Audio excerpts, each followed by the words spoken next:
I still replay the moment in my head, the waiter standing there, mortified, my cousin Rachel's face going from a smug, self-satisfied grin to absolute, sheer horror, and the heavy, expensive restaurant bill sitting right between us.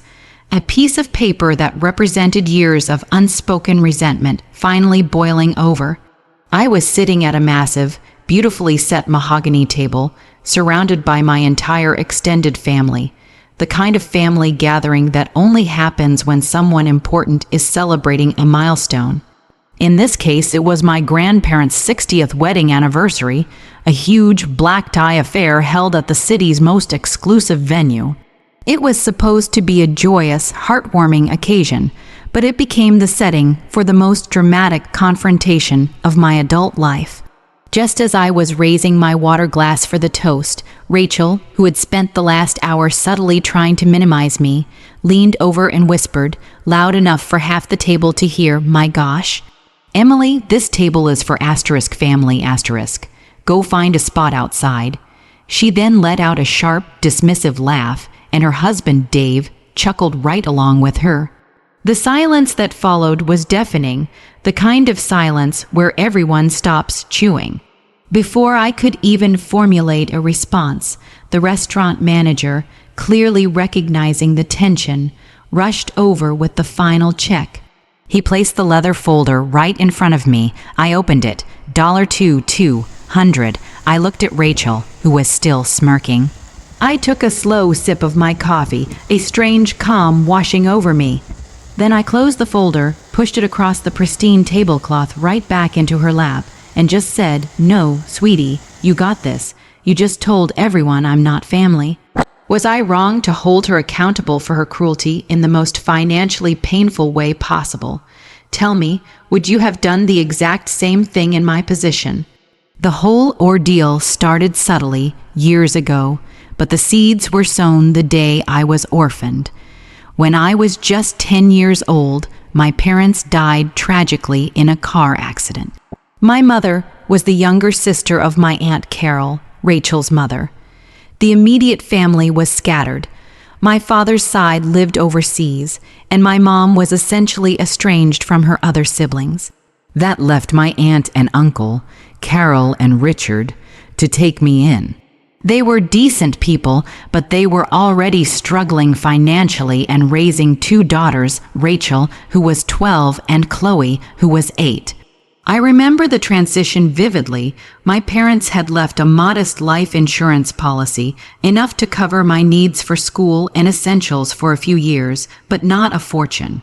Aunt Carol, always meticulously organized, set up a trust for it, but she was constantly reminding me, and more importantly, everyone else, what a sacrifice it was for them to take me in. My cousins, Rachel in particular, picked up on this narrative quickly.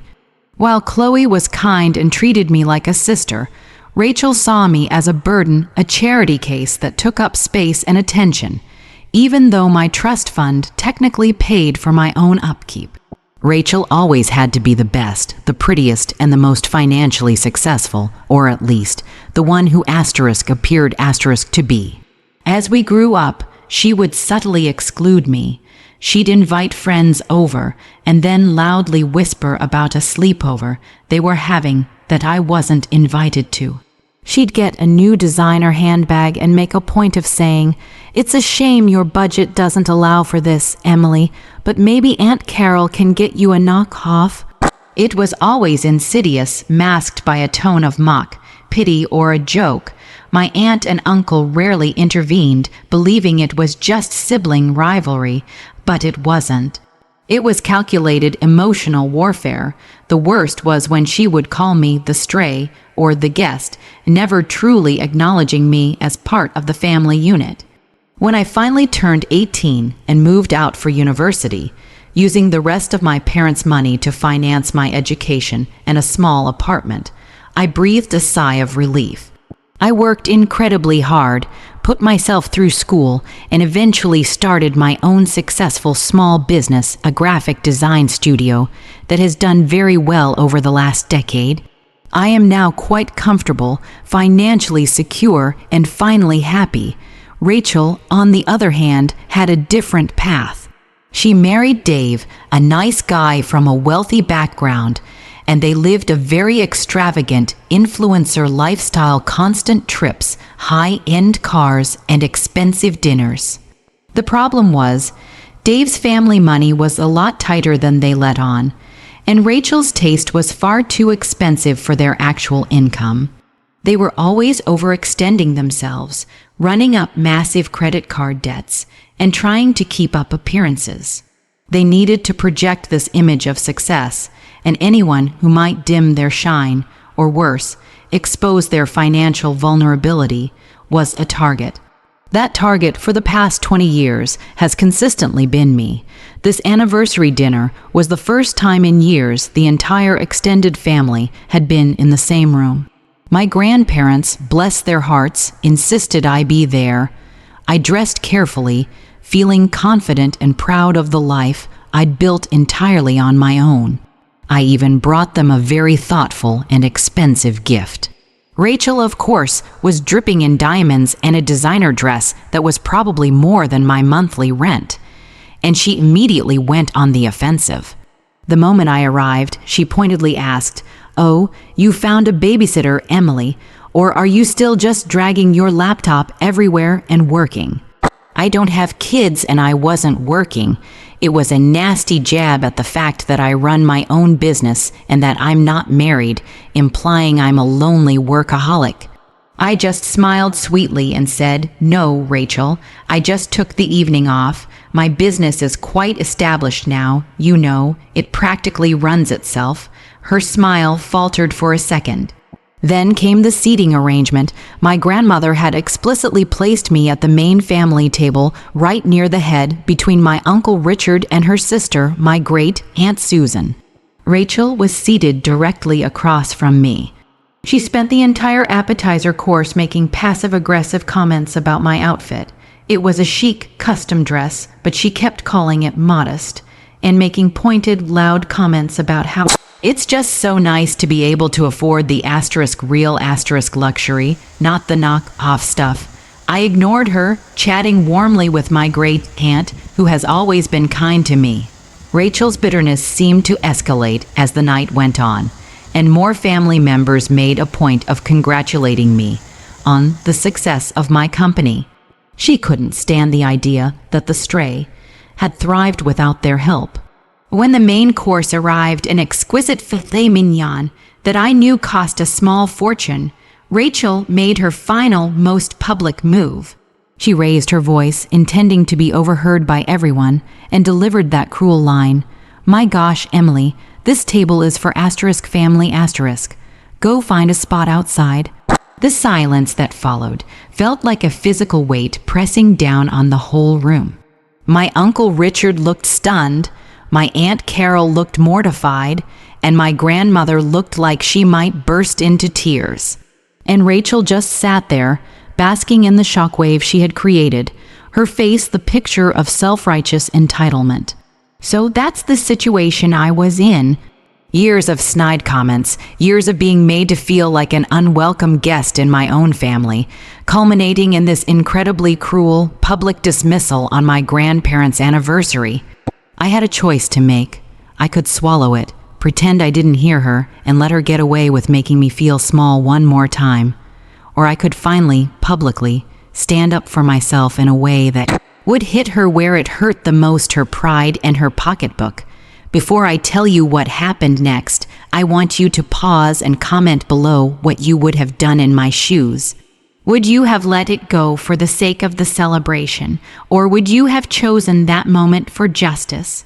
The waiter, a professional young man who had clearly been instructed to deliver the check to the host of the table, which by tradition was whoever was hosting the immediate family, and since my grandparents were being celebrated, it was understood to be either my aunt or my uncle, or in the absence of a clear host, the person sitting where I was placed, which was a placeholder for my deceased mother's spot, placed the bill in front of me. As I said, I opened the leather folder and saw the total, $2,200. This wasn't just my family's table. This bill covered the entire large family party, a table of 20 people, as my grandparents had insisted on everyone being included. Rachel was still sitting there, that smug, victorious grin plastered across her face. She was waiting for me to be embarrassed, to have to ask for a split check, or worse, to make an exit like she'd suggested. But in that moment when she saw the check, an idea, cold and brilliant, formed in my mind. I took the sip of coffee. I made eye contact with her, and I held it. Her grin wavered slightly. I spoke calmly, my voice steady but loud enough that several of the now staring family members could hear me clearly. "You know, Rachel," I said, my tone almost conversational. That was a truly awful thing to say, but you're right. I've always been the charity case, the stray, the guest who took up too much space, and guests don't pay for the family dinner. I then closed the folder, slid the bill back across the table, and placed it right in front of her. "No, sweetie, you got this. You just told everyone I'm not family. This bill is clearly for *family* only, so it must be for you." The silence now was catastrophic. Rachel's face drained of color, going from smug red to an ashy white. Her husband, Dave, choked on his water. My Uncle Richard's jaw dropped. My Aunt Carol put her head in her hands. Rachel stammered "What? Emily, that's not fair. I was just joking *. I simply held her gaze. "Oh, I'm sure you were," I replied, a coldness I didn't know I possessed lacing my voice. "But the joke has landed, and the joke's on you, because I'm quite comfortable paying for my own expenses, but I'm not paying for the family you just excluded me from. I'll pay for my plate, which was around $110 plus tip. The rest is yours. After all, you're the one sitting at the family table." I then calmly took out my wallet, peeled off $300 bills, and placed them neatly beside the check folder. "That covers my meal and a very generous tip for our excellent server." The confrontation escalated quickly. Rachel started shouting about how I was ruining my grandparents' anniversary, how I was being petty, and how she couldn't possibly afford it right now. I just leaned back in my chair. "See, now that is family drama, Rachel. I'm just a polite guest who paid for her own meal, you and Dave." I paused, looking pointedly at her mortified husband. "You two are the family here. Family takes care of family, right?" I watched as the waiter, clearly instructed by the manager, slowly picked up my $300 and left the $200 bill sitting right in front of Rachel. My grandparents, who had been watching in stunned silence, finally stood up. My grandmother, her voice trembling but firm, said to Rachel, "We are leaving, and I am so disappointed in you, Rachel. Emily is my granddaughter. She is family. You just showed everyone who you really are." The whole family started getting up. My grandfather simply walked over to me, gave me a hug, whispered, "Thank you, Emily," and kissed me on the cheek. The aftermath was immediate and far-reaching. Rachel and Dave were left scrambling. They couldn't put the $200 on their credit cards because they were already maxed out, a fact that my Uncle Richard, who had to bail them out later, admitted to me. They had to call Dave's parents, who were furious that their son and daughter-in-law had been so tacky and cruel, and so irresponsible with money. They covered the bill, but made it clear that Rachel and Dave were now essentially cut off from their allowance until they got their finances in order. The public humiliation was complete. More importantly, the family dynamic shifted permanently. Aunt Carol called me the next day, not to yell, but to sincerely apologize for years of enabling Rachel's behavior. She said she finally saw how deeply cruel Rachel had been to me over the years, and she was disgusted. My Uncle Richard, a stoic man, also called. He didn't apologize for Rachel, but for himself, for not protecting me when I was a child. He even offered to officially put me back in the will. as an equal heir alongside my cousins, which I politely declined, saying my success was my own. Rachel herself tried to reach out a few weeks later, not with an apology, but with a request for a business loan. I simply replied with one sentence, "I'm sorry, but I only offer services to family.